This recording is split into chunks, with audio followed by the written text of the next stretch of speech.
Okay चलिए web optics को continue करते हैं अपन। लाइट चली गई थी हमारी। The Brewster angle for interface should be, तो हमें मालूम है म्यू इक्वल टू होता है साइन, नहीं, tan theta p equal to mu, ये हमारा ब्रेस्टर एंगल होता है। ठीक है, अब हमें मालूम है कि mu is always greater than one, denser medium always greater than one, यानी कि ten theta P should always be greater than one, और ये तभी पॉसिबल है जब इसकी वैल्यू 45 डिग्री से बड़ी हो, 90 डिग्री से छोटी हो। ठीक है, ये अपन कर चुके हैं। Next, young double slit spring में फ्रिंज विड्थ क्या हो जाएगी, तो क्या क्या दे रखा है, beta equal to lambda D by d, तो डी को 2d कर दिया और स्मॉल डी को d बाई 2 कर दिया, तो बीटा डैश विल बी 4 बीटा, 4 टाइम हो जाएगी fringe width. Young double slit experiment वापस, initial phase difference, light from the two slits, कौन सा, फिफ्थ मिनिमा चाहिए, फिफ्थ मिनिमा, फिफ्थ मिनिमा, तो डेल्टा एक्स, पहला मिनिमा कहाँ आता है, पहला मिनिमम आता है lambda by 2, 3 lambda by 2, 5 lambda by 2, 7 lambda by 2 और 9 लैम्डा बाई 2। ठीक है, हमें फिफ्थ मिनिमा चाहिए तो ये हो जाएगा 9 लैम्डा बाई 2। ठीक है,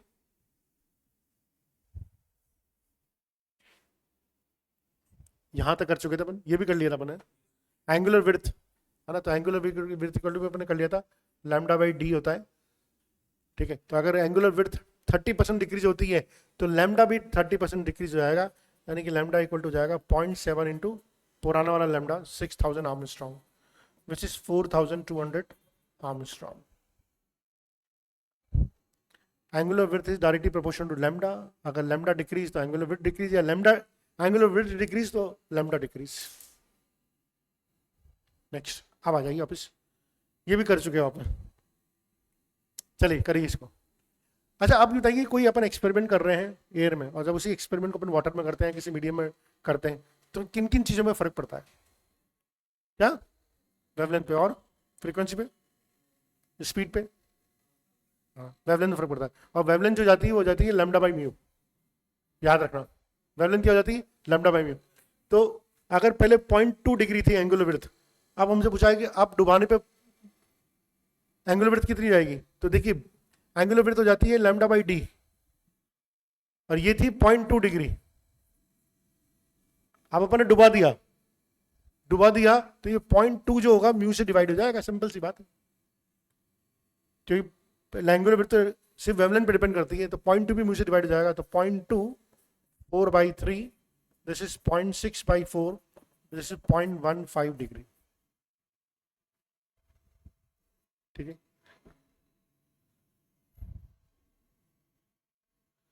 हाँ जी, चलिए पढ़िए। अगेन पोलराइजेशन के ऊपर सवाल है, एक particular angle of incident, Brewster angle हो गया ऐसा, मतलब it is found reflected and reflected are perpendicular to each other, होता भी यही है। जब सरफेस पे अपन किसी पर्टिकुलर एंगल पे अनपोलराइज लाइट को गिराते हैं, ये अनपोलराइज लाइट गिराते हैं अपन, ठीक है, ये अनपोलराइज लाइट को अपन गिराते हैं, तो कुछ लाइट तो रिफ्लेक्टेड हो जाती है, ठीक है, और कुछ लाइट रिफ्लेक्टेड हो जाती है, पार्शली रिफ्लेक्टेड होती है, वो कैसी होती है, वो पार्शली रिफ्लेक्टेड होती है, रिफ्रेक्टेड होती है, वो पार्शली पोलराइज्ड होती है वो लाइट। और हमें मालूम है ये एंगल हमेशा 90 डिग्री होता है, ये स्पेशल कंडीशन है, रिफ्लेक्टेड और रिफ्रेक्टेड रे में एंगल जो होता है 90 डिग्री होता है। सो साइन इनवर्स तो नहीं आएगा, ठीक है ना, टेन इनवर्स में म्यू आता है, 1/म्यू नहीं आता, तो ये भी नहीं होगा। रिफ्लेक्टेड लाइट इज पोलराइज्ड, बिल्कुल सही है, with this electric vector perpendicular to plane of incidence, मैंने बता दिया था कि electric vector plane perpendicular plane of incidence होता है। Reflected light is polarised, electric vector parallel तो नहीं होता भाई, परपेंडिकुलर होता है, तो ये सेकंड ऑप्शन है।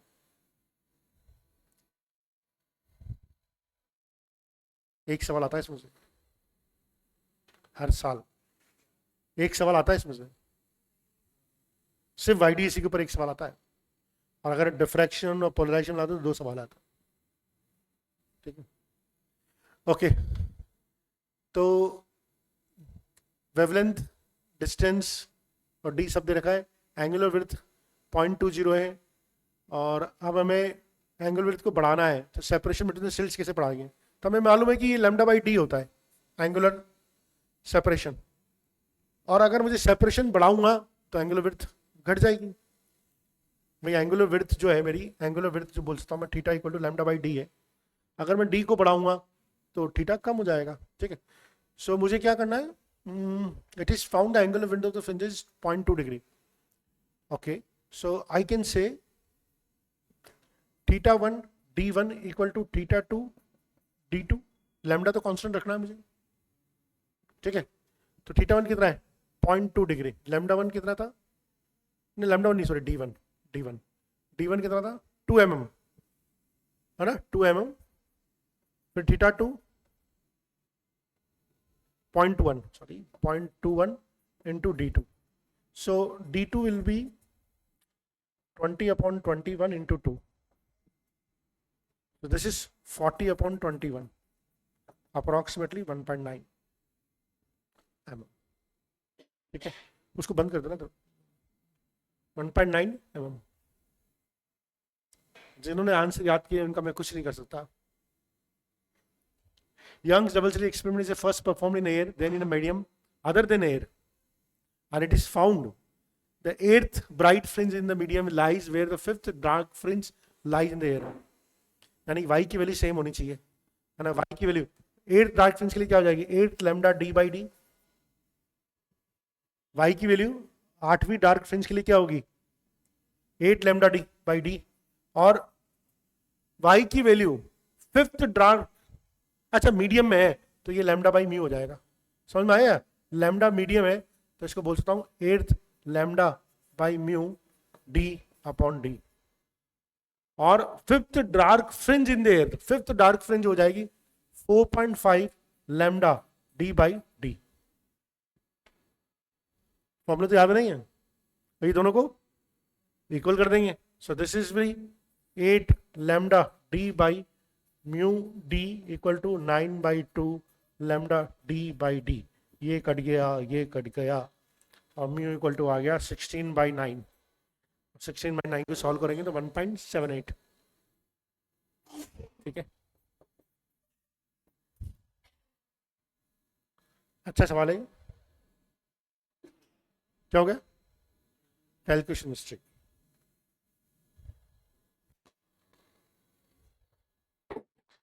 ओके चलिए 19th,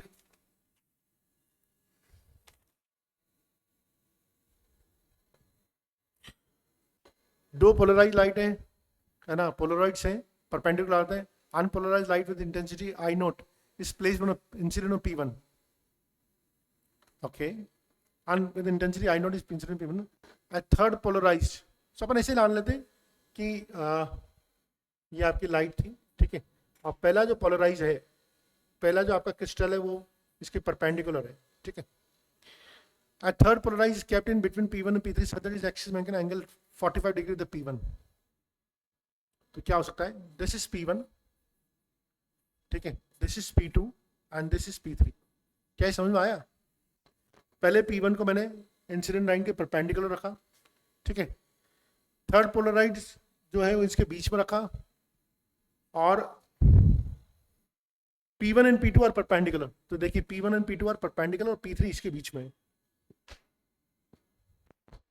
ठीक है। क्या होगा, सबसे पहले तो यहां से आएगी तो I नॉट बाई 2, P1 से पास होगी तो I नॉट बाई 2, फिर उसके बाद एक बार cos 45 लगेगा, फिर उसके बाद एक बार और cos 45 लगेगा। समझ में आया? ये भाई P1 से ये रखो, ये तो हो गया आपका P1, यहां से आया लाइट I नॉट का, यहां पर बाहर आते क्या हो गया I नॉट बाई 2, ये तो हो गया P1। आप P3 बीच में रखा है, यहाँ पर ये P3 बना रहा है 45 डिग्री का एंगल बना रहा है ना P3, अभी 45 डिग्री का एंगल बना रहा है, तो इसके लिए क्या हो जाएगा I not by 2 cos square 45 degree होगा नहीं होगा, तो I नॉट बाई 4 हो जाएगा नहीं जाएगा ट्रांसमिटेड। ये P1 था, ये P3 हो गया। अब P2 पर आएगा तो P2 अब ऐसा हो गया, अब P2 के साथ 45 डिग्री का एंगल बना रहा है, तो फिर एक बार 45 लगेगा, I not by 4 cos square 45 1/2 I not by 8। तीन बार पोलराइजेशन होगा इसमें, ठीक है। Next, the interface pattern is obtained between two coherent light sources intensity ratio in the interface, ठीक है। सो आपको I1 अपॉन I2 दे रखा है n/1, और आपसे पूछा है I max minus I minimum upon I max plus I minimum. Hanuman तो चला जा,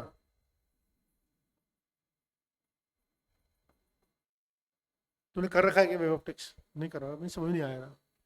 हाँ जा, फॉर्मूला याद करना जरूरी है, ठीक है, टाइम मत खराब, ठीक है। I max minus I minimum upon I max plus I minimum, ये निकालना है बंदे। सो I1 अपॉन I2 का रेशियो दे रखा है, करो, सवाल दे रखा ना, तो I1 अपॉन I2 का रेशियो दे रखा है n/1, और आपको ये रेशियो पूछा है। सो देखिए करा किसे, क्लास में तो कराया होगा, तुम भी करके दिखा।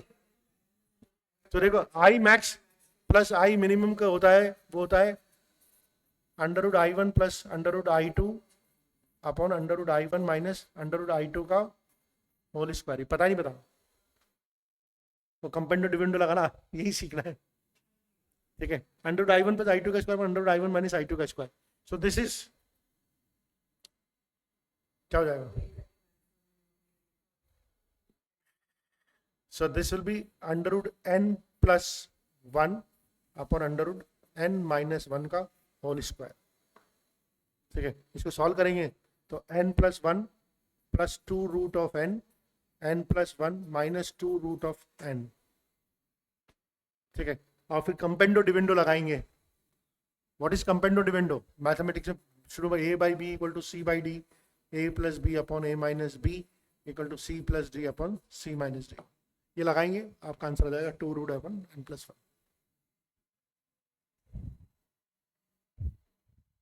तो 3-4 जगह जहाँ पर कंपेंडो डिविडेंडो बहुत लगता है, एक तो एसएचएम में भी बहुत लगता है, वेव में भी बहुत लगता था, और यहाँ पर भी लगता है। ये वाला कर,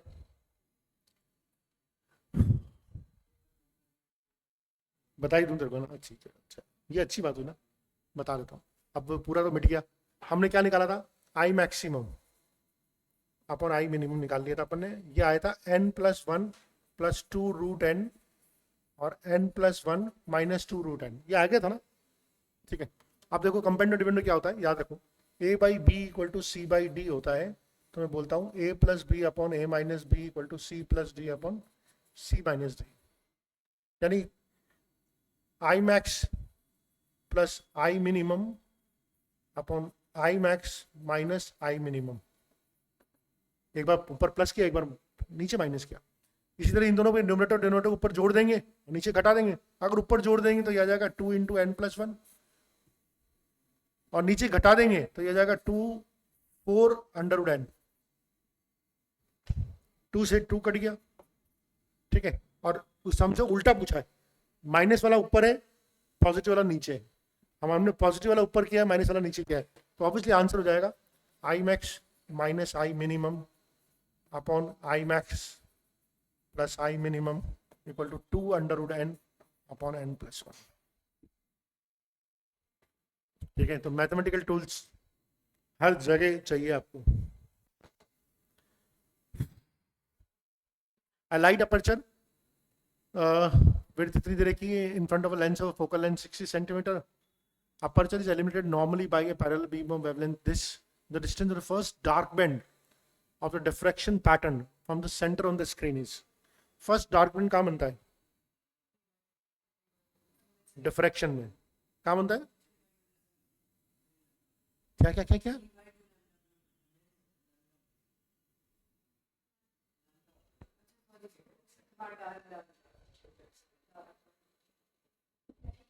होता ही नहीं है। फर्स्ट डार्क बैंड बनता ही आपका लैम्डा डी बाई ए पे है भैया, क्या बोल रहे हो, लैम्डा डी बाई ए पे बनता है फर्स्ट डार्क बैंड।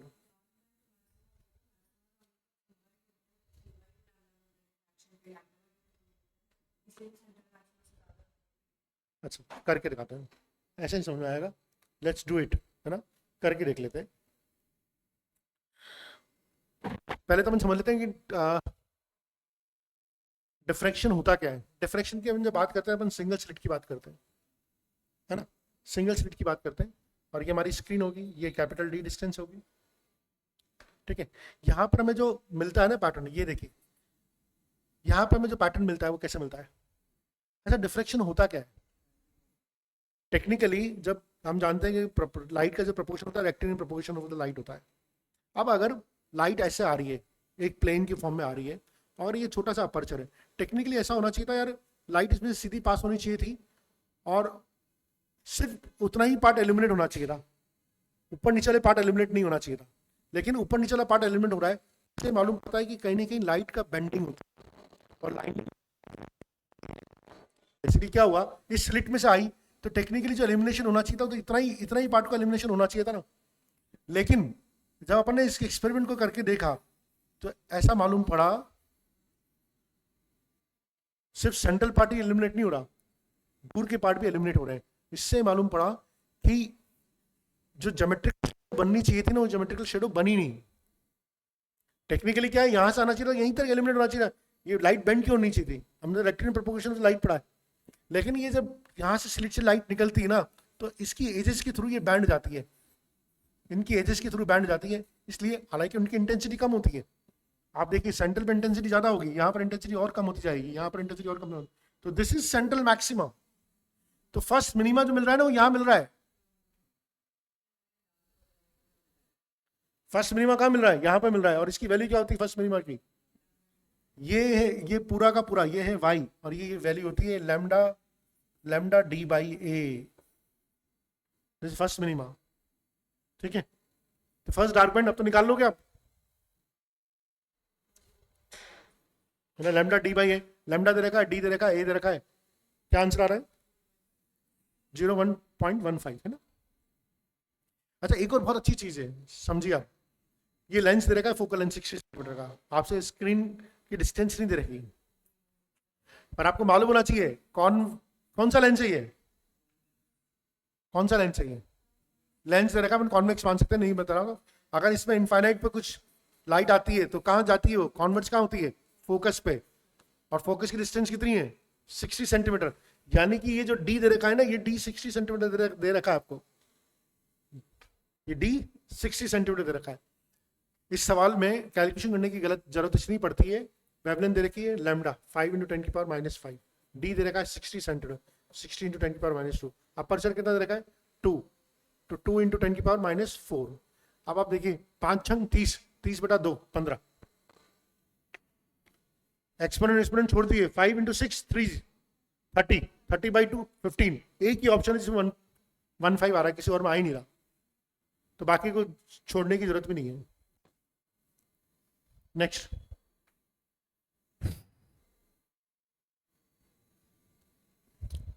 इन डिफ्रैक्शन पैटर्न, डिफ्रैक्शन है, याद रखना, है ना, डिफ्रैक्शन है। पहला जो मिनिमा है, it observe eight angle 30 degree when a wavelength of 5000 Armstrong is incident on the slit. The first secondary maximum, अच्छा पहले तो कंडीशन पता होनी चाहिए, मिनिमा की कंडीशन, मैक्सिमम की कंडीशन, मिनिमा मैक्सिमम की कंडीशन पता होनी चाहिए। मिनिमा की कंडीशन होती है a sin θ = n लैम्डा, पता है नहीं पता? और मैक्सिमम की कंडीशन होती है a sin θ = 2n + 1 λ/2। n की वैल्यू कहां से कहां तक हो सकती है? 1 2 3। तो मिनिमा की कंडीशन, दिस इज मिनिमा, ठीक है, एंड दिस इज मैक्सिमा।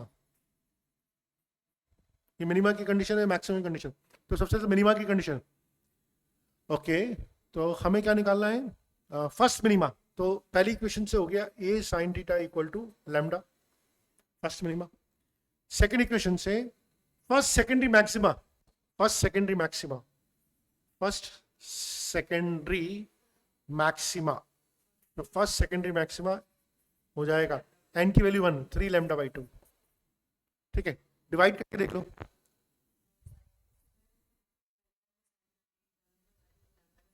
अच्छा तो पहले वाले में sin 30 की वैल्यू डाली तो ये हो जाएगी a/2 = लैम्डा, ठीक है।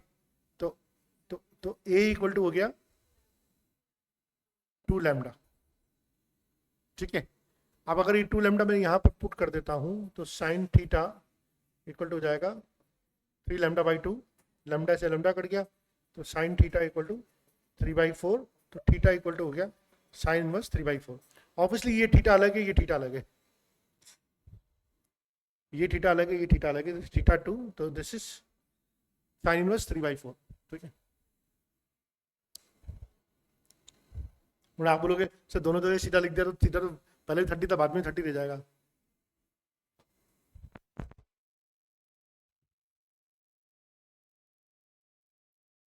आइए करें इसको।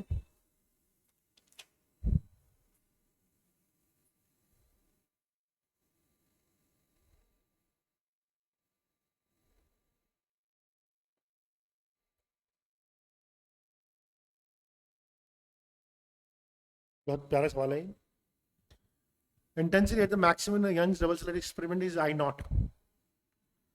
Distance between the two slits is 5 lambda, and lambda is the wavelength. Intensity in one of the slits on the screen plays the distances क्या होगी? बहुत सारे फॉर्मूले यूज होंगे इसमें।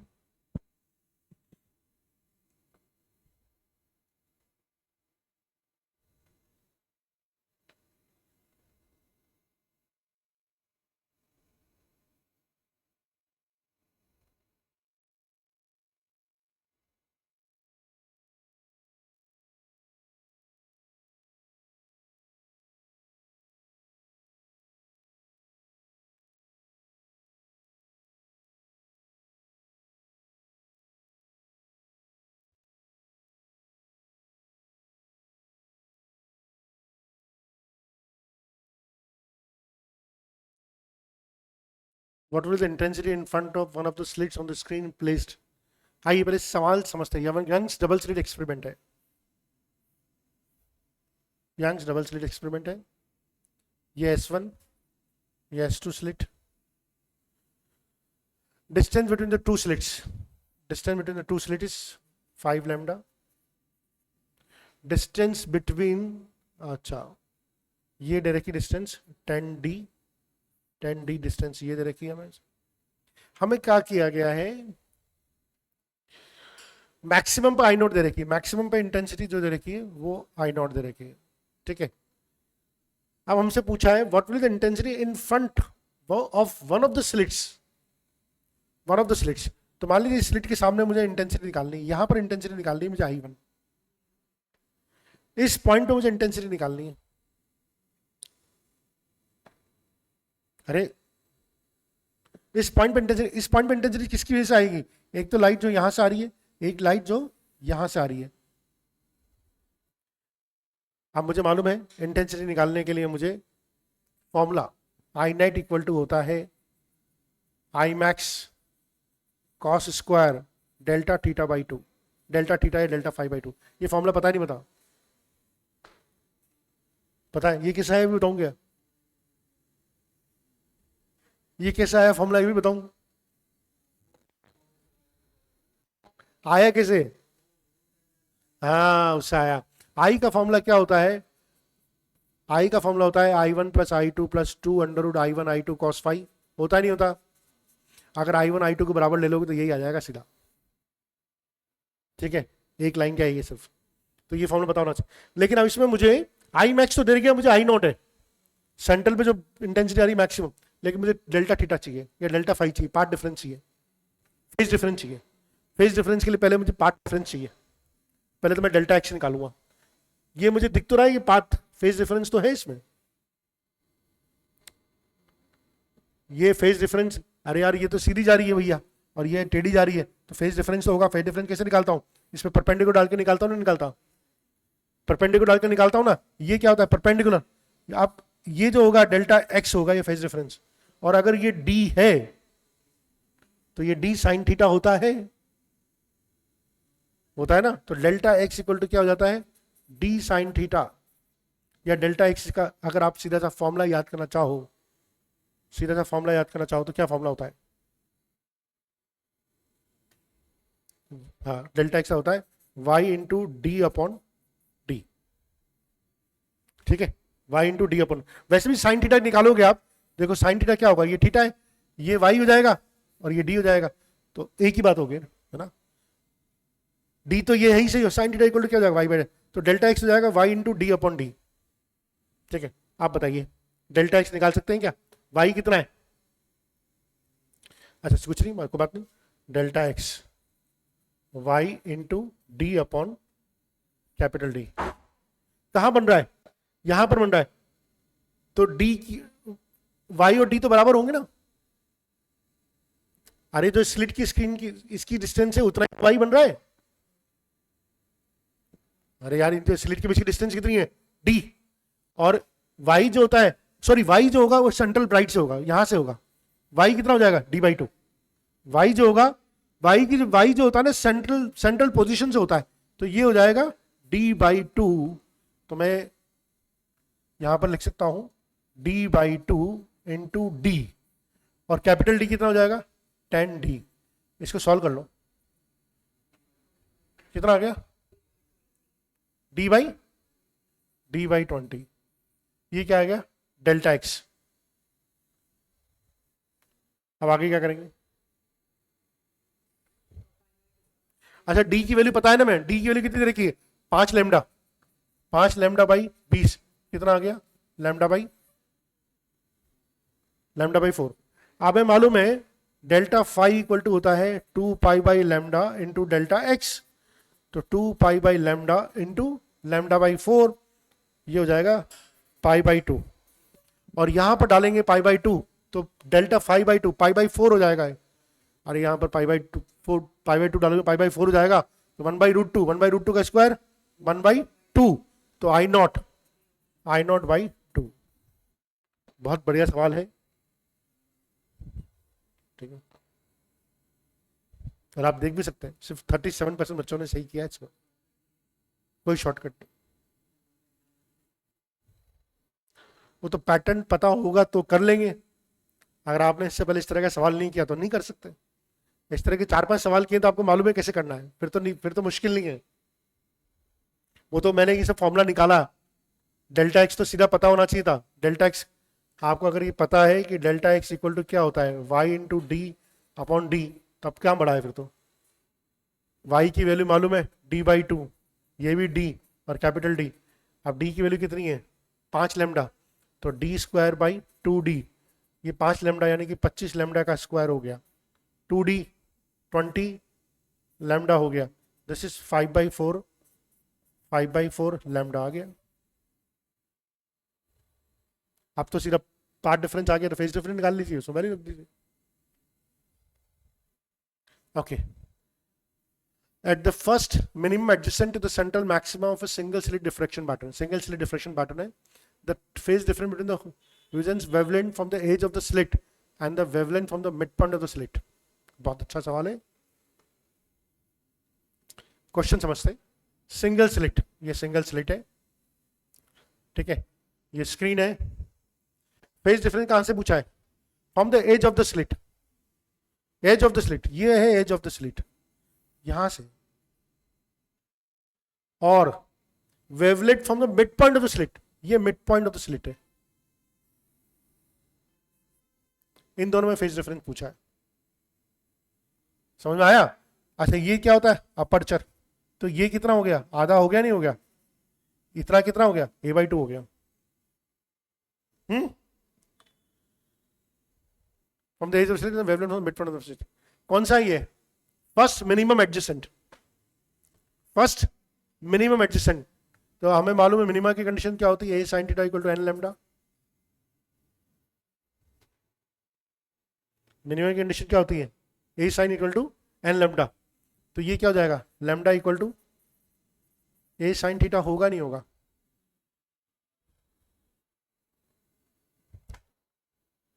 Lambda equal to a sine theta, आप क्या निकालेंगे इसका, लैम्डा तो आ गया ए साइन थीटा, या मैं यहां से भी बोल सकता हूं sine theta equal to lambda by a, अरे रुक तो जा भाई, sine theta equal to lambda by a आ गया, अब क्या करेंगे,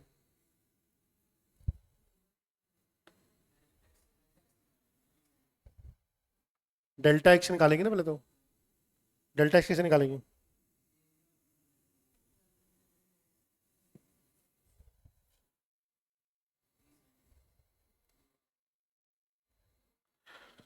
देखो क्या होता था, वो जो ए साइन थीटा होता था ना, वो तब होता था जब ये दोनों अपन यहां से लेते रहे। यहां पर ये जो डिफरेंस है कितना हो गया, a/2 हो गया। ये डिफरेंस कितना हो गया, a/2 हो गया। तो this is a by lambda equal to a/2 sine theta हो जाएगा। मैं थोड़ा सा खुद कंफ्यूज हो रहा हूँ, वेट वेट वेट, थोड़ा सा कंफ्यूज हो रहा हूँ मैं। 2 पाई बाई लेमडा,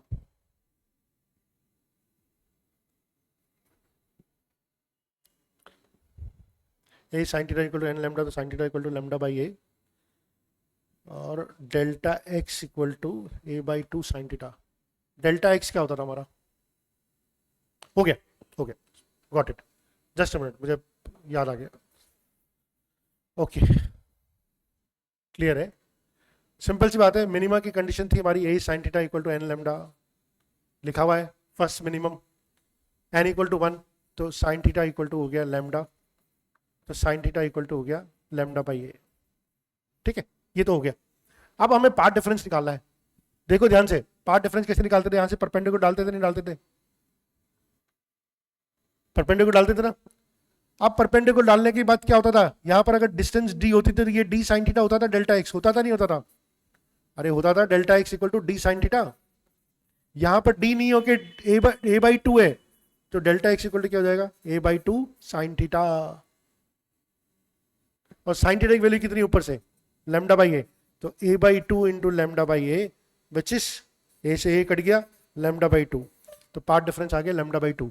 और लेमडा बाई 2 को पार्ट डिफरेंस का मतलब है कि फेज डिफरेंस कितना हो गया, पाई। लेमडा बाई 2 पाथ डिफरेंस का मतलब है फेज डिफरेंस हो गया पाई, क्योंकि लेमडा के कॉरस्पॉन्डिंग 2 पाई होता है। तो ये जो इस तरह के सवाल है ना, अगर आपको डेरिवेशन नहीं आते तो आप अटेम्प्ट नहीं कर सकते, इसमें फॉर्मूला नहीं लग रहा। ये जो पूरा का पूरा है ना, ये परपेंडिकुलर डिस्टेंस कैसे निकालते हैं, इसके ऊपर भी 2 सवाल आए होंगे क्वेश्चन। तो आप सोच लो मैं सिर्फ बीटा याद करके चला जाऊं, उससे काम नहीं चलेगा, आपको प्रूफ भी पता होना चाहिए। तो दो अपन जो ये पार्ट डिफरेंस निकालते हैं, ये पार्ट डिफरेंस है, ये एक्स्ट्रा परपेंडिकुलर डिस्टेंस निकाल ले, इसके बाद तो ये लंबाई और ये लंबाई बराबर होगी, ये निकालते हैं। तो अगर ये a/2 है तो ये हो जाएगा a साइन थीटा, अगर ये a है तो ये a साइन थीटा हो जाएगा, ये a/2 है तो ये a/2 साइन थीटा हो जाएगा, ये d है तो d साइन थीटा हो जाएगा, है ना। चाहो तो एक बार उसका सिंपल सा वो कर लेते हैं, ये स्लिट ये यहां पर बन रहा है, ये यहां पर बन रहा है, ठीक है, ये S1 स्लिट, ये S2 स्लिट, और अपन यहां से परपेंडिकुलर डालते हैं, ये डिस्टेंस है d। अब ये जो पाथ है, ये जो एक्स्ट्रा पाथ है, this is called delta x, और इसकी वैल्यू आती है d साइन थीटा। कैसे आई है समझ लीजिए, ये एंगल थीटा, तो ये वाला एंगल हो गया 90 माइनस थीटा, ये 90 माइनस थीटा, ये एंगल 90, तो ये हो गया थीटा, हुआ ना। अब इस वाले ट्राइंगल में साइन थीटा इक्वल टू क्या हो जाएगा, perpendicular delta x, hypotenuse D, तो डेल्टा एक्स इक्वल टू हो जाएगा डी साइन थीटा। ये कंस्ट्रक्शन पता होना चाहिए, इसके बिना काम नहीं चलेगा, ठीक है, वरना हर जगह दिक्कत आएगी। तो ये आंसर आ गया पाई रेडियन।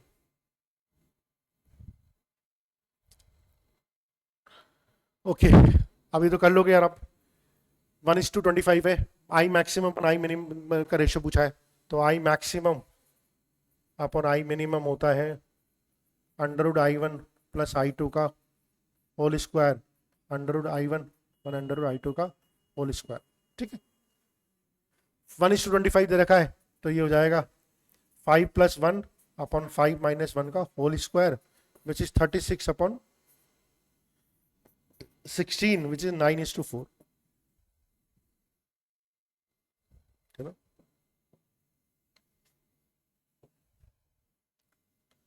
तीन सवाल और बचे, घबराओ मत बस। Diffraction is produced by a single slit whose width is of the order of wavelength of the light. If d is the distance of the screen from the slit, the width of the central maxima. देखिए मैंने width of the central maxima आपको पहले ही बताई थी, है ना। ये जो width of the central maxima होती है, ये डिफ्रैक्शन केस में ऐसा होता है, ठीक है। ये होती है y एक पार्ट, तो पूरी जो width हो जाएगी वो 2y हो जाएगी, और 2y मतलब 2 लैम्डा d अपॉन a। बिना डायग्राम के नहीं क्लियर होगा। ये विड्थ पूरी ये वाली विड्थ है और ये सेंट्रल पॉइंट है, और ये जो विड्थ है ये y है, तो ये पूरी विड्थ हो जाएगी 2y हो जाएगी, और इस y की वैल्यू होती है लैम्डा डी अपॉन ए। तो 2 lambda D upon A. Next, in a double slit experiment, the two slits are 1 mm apart and the screen is placed 1 meter away. A monochromatic light of wavelength is used.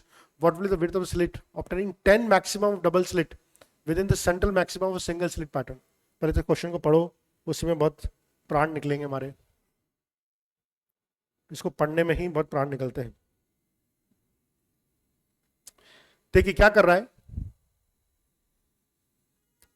एक बार तो double slit experiment कर रहा है, ठीक है, उससे 10 maxima निकाल रहा है, और उसी जगह पे फिर सिंगल स्लिट एक्सपेरिमेंट करके,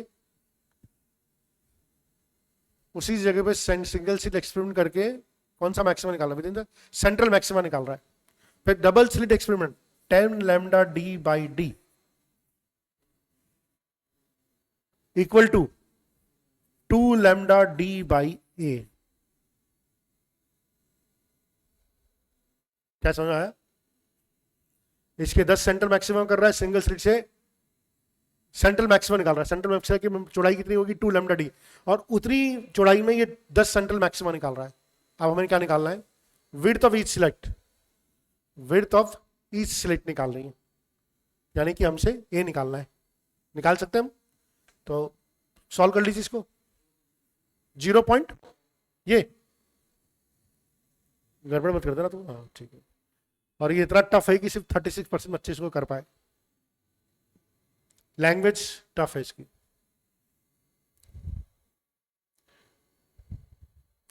अब ये भी बहुत सिंपल सवाल है, the distance between the first dark fringes on either side of the central bright fringe. कौन सा एक्सपेरिमेंट कर रहा है? सिंगल स्लिट एक्सपेरिमेंट कर रहा है। याद रखना, सिंगल स्लिट एक्सपेरिमेंट का मतलब ही क्या होता है? ये फर्स्ट डार्क फ्रिंज यहां पर मिल रही है आपको ऊपर की तरफ, या फिर यहां मिल रही है, तो ये डिस्टेंस कितनी देर के बाद मिल रही है? 2 लैम्डा डी बाई डी के बाद on either side of the central bright. 2 lambda D by d, 2 lambda D by a के बाद मिलेगी आपको दोनों तरफ डार्क फ्रिंज। 28, ठीक है, 2.4 mm।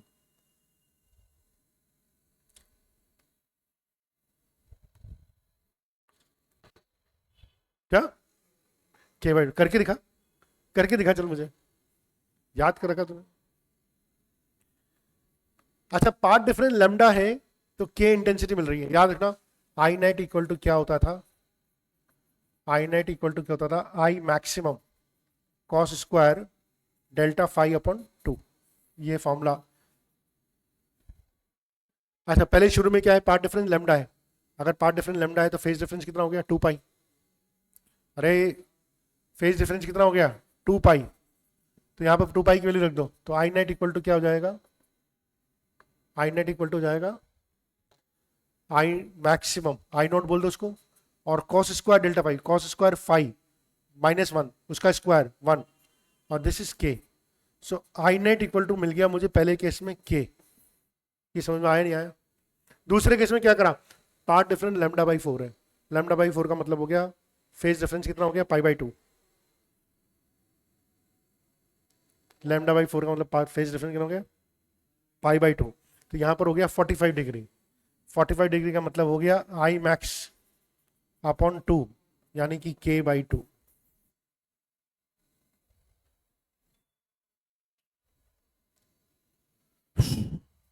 ये सवाल अपन कर चुके हैं, डिस्टेंस को बढ़ा दिया और उसको सेपरेशन कम कर दिया तो बिकम 4 टाइम्स। ये अपन कर चुके हैं, छोड़ देते हैं इसको। ये भी अपन शायद कर चुके हैं। A deflection pattern on the screen placed perpendicular direction in cinema at the second minimum of the diffraction pattern, the phase difference with the rays coming from the two edges of the slit, second minimum कहाँ किया था अपने? Second minimum कब आता है यार? Second minimum आता है a sine theta equal to n lambda होता है ना, मिनिमम की condition. Second minimum N equal to 2 पे आएगा, यानी पार्ट डिफरेंस कितना हो जाएगा? 2 लैम्डा। तो फेज डिफरेंस कितना हो जाएगा? 4 पाई। फेज डिफरेंस हमेशा पार्ट डिफरेंस का डबल होता है। अगर लैम्डा पार्ट डिफरेंस है तो फेज डिफरेंस 2 पाई, पाई लैम्डा है तो 2 पाई, 2 लैम्डा है तो 4 पाई। समझ में आया? सेकंड के लिए कहां पूछा ना, सेकंड मिनिमम, सेकंड मिनिमम ना एन की वैल्यू 2, यानी पार्ट डिफरेंस 2 लैम्डा, और 2 लैम्डा के लिए फेज डिफरेंस हो जाएगा 4 पाई।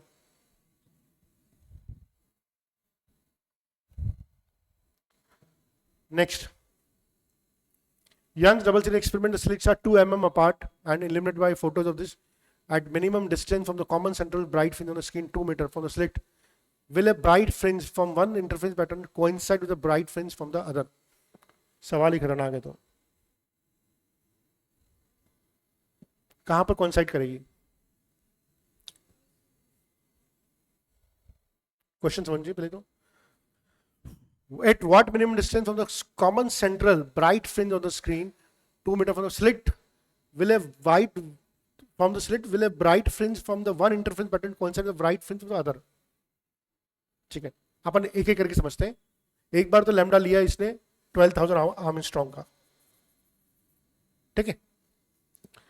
एक बार लैम्डा लिया इसने 10,000 आर्मस्ट्रॉन्ग का, दोनों को कोइंसाइड कराना है, यानी कि दोनों की फ्रिंज विड्थ सेम करनी है, दोनों का वाई सेम करना है, यानी कि क्या हो जाएगा n1 lambda 1 equal to n2 lambda 2,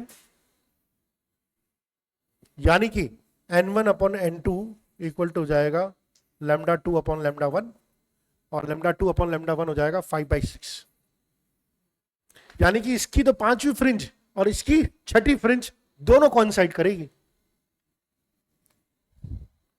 इसकी 5वीं ब्राइट फ्रिंज और इस वाले की 6ठी ब्राइट फ्रिंज कोइंसाइड करेगी। पहले वाले की 5, पहले वाले की 5वीं, उसकी वेवलेंथ ज्यादा है तो उसकी फ्रिंज विड्थ की चौड़ाई ज्यादा होगी, तो उसकी नंबर ऑफ फ्रिंजेस कम चाहिए होगी।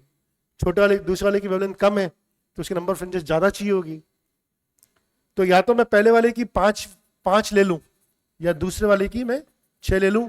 अब मुझे क्या निकालना है? डिस्टेंस, सेंट्रल से डिस्टेंस में, सेंट्रल से डिस्टेंस समझिए आप, सेंट्रल से डिस्टेंस, ये सेंटर मेरा, यहां से कितनी डिस्टेंस होगी उसकी, ठीक है, यहां से कितनी डिस्टेंस होगी, तो y इक्वल टू तो होता है n lambda D by D.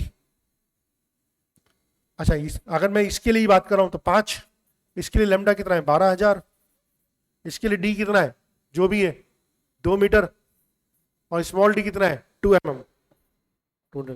Solve कर लीजिएगा, आंसर आ जाएगा। 32वें का आंसर क्या है 6 mm। आपने अगर इसके लिए भी 5 लिया है तो लैम्डा भी इसका लेंगे, और आप अगर 6 ले रहे हैं तो लैम्डा फिर 10,000 वाले का लेंगे। बनेगी तो दोनों सेम जगह पे, तभी तो कोइंसाइड करेगी, ठीक है। मेरे ख्याल से दिस वाज द क्वेश्चन। और अब कोई क्वेश्चन, एक last question 33 theoretical question. A parallel beam of fast moving electrons is incident normally on a narrow slit. A fluorescent screen is placed at a large distance from the slit. If the speed of the electron is increased, when and which of the following statement is correct? देखिए, अगर speed of the electron increase होगी तो क्या increase होगा? Wavelength increase होगी, क्योंकि frequency तो constant है। अगर इलेक्ट्रॉन की स्पीड इंक्रीज होगी तो वेवलेंथ इंक्रीज होगी। वेवलेंथ इंक्रीज होने का मतलब है एंगुलर विड्थ इंक्रीज होगी, क्योंकि थीटा इक्वल टू होता है लैम्डा बाई डी। क्या क्या बढ़ेगा? डिफ्रेक्शन बढ़ गया तो छोड़ दो। Angular width of the central maximum of the diffraction pattern will increase. Angular width तो इंक्रीज होगी, एंगुलर विड्थ डिक्रीज तो नहीं होगी, नहीं ये भी नहीं होगा, ठीक है, ये होगा। धन्यवाद। हम क्या फर्स्ट क्यों नहीं होगा? Diffraction pattern is not observed on the screen in the case of electrons. Electron भी तो ये एनर्जी को कैरी कर रहा है, एनर्जी को तो कैरी कर रहा है, तो क्यों वो तो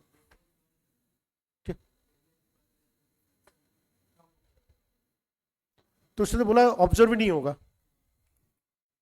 है ना भाई। आपकी सिर्फ पोजीशन चेंज होगी वेवलेंथ के कम ज्यादा होने से, है ना। चलिए ठीक है।